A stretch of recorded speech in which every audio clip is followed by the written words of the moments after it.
Echoes across American decades. Jonathan Hale first saw the world change in black and white. It was 1944, and the radio sat like a sacred object in the corner of his family's small living room in Ohio.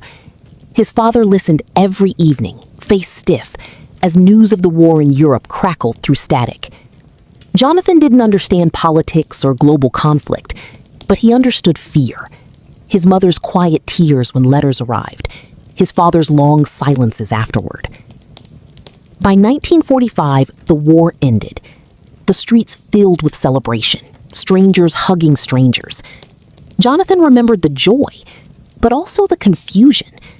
How could something so terrible end in something so loud and happy?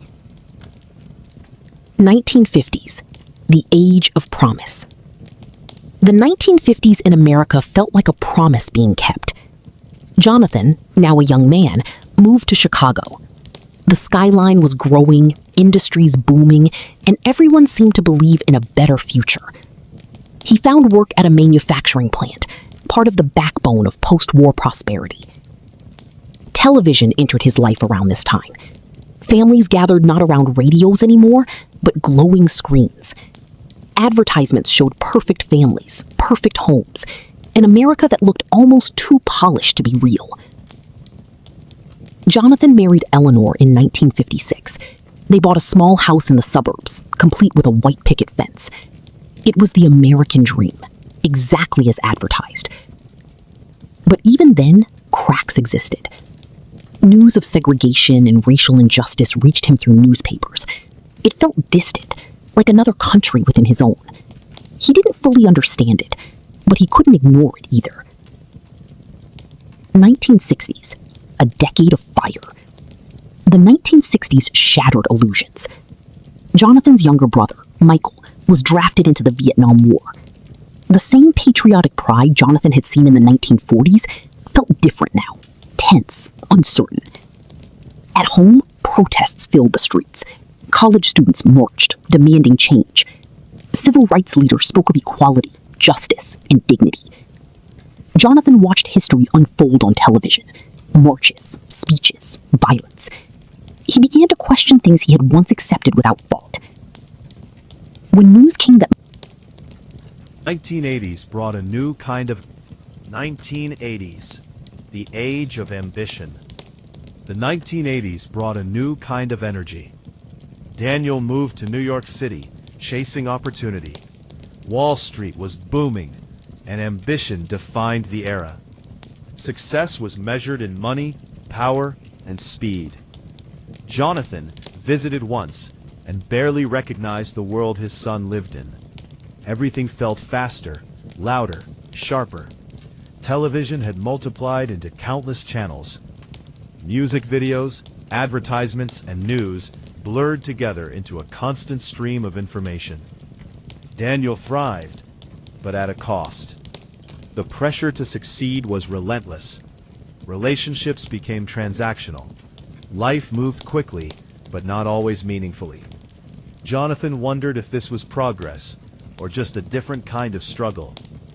1990s, the digital dawn. The 1990s introduced something entirely new, the internet. At first, it seemed insignificant, a curiosity for tech enthusiasts.